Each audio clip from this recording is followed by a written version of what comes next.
బత్తాయి రైతు బావురుమంటున్నారు. అష్టకష్టాలు పడి మార్కెట్కు తెచ్చిన పంటకు కనీస మద్దతు ధర లేక వచ్చిన కాడికి అమ్ముకుని పోతున్నారు. మార్కెట్లో డిమాండ్ ఉన్నా మధ్య దళారుల ధర దక్కనివ్వడం లేదు. నల్గొండ జిల్లా బత్తాయి రైతుల కడుపు కొడుతున్న కరువుకు తోడు మార్కెట్లలో దళారులు నట్టేట ఉంచుతున్నారు.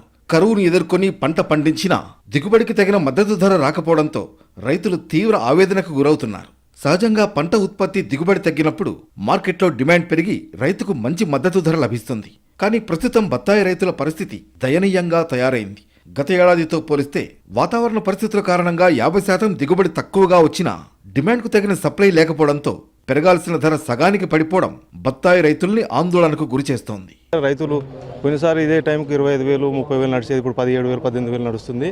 ఇప్పుడు ఈ ఆర్గనైజర్ కూడా శ్రీనివాసరెడ్డి ఒక వ్యవసాయ రైతే ఇబ్బంది పడి అందరినీ సంఘటితం చేసి ప్రభుత్వం దృష్టికి తీసుకురావాలన్న ఉద్దేశంతో స్వచ్ఛందంగా ఈ నిర్వహించింది సదస్సు.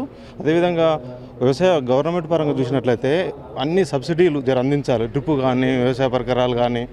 గత ఏడాది ఇదే సమయంలో టన్నుకు 25,000 వరకు మద్దతు ధర లభించగా ప్రస్తుతం 13,000 నుంచి 17,000 మధ్య ధర పలుకుతుండటంతో రైతులు ఆవేదనకు గురవుతున్నారు. దిగుబడి ఏమో తగ్గింది, దాని తగ్గట్టు రేటు పెరగాలి దిగుబడి తగ్గితే. కానీ దిగుబడి విషయంకి వచ్చేసరికి తగ్గినప్పుడు రేటు అనేది కూడా తగ్గిపోయింది. మరి దీని ఎక్కడో మాయాజాలం ఉంది. దీన్ని పరిష్కరించాల్సిన బాధ్యత ఈ ప్రభుత్వానికి కూడా ఉందని అనుకుంటున్నానండి. నల్గొండ జిల్లా కేంద్రంలో ఏర్పడిన బత్తాయి మార్కెట్ మూతపడడంతో పాటు ట్రేడర్లు చేతులెత్తేయడంతో రైతు జీవితం రోడ్డెక్కింది.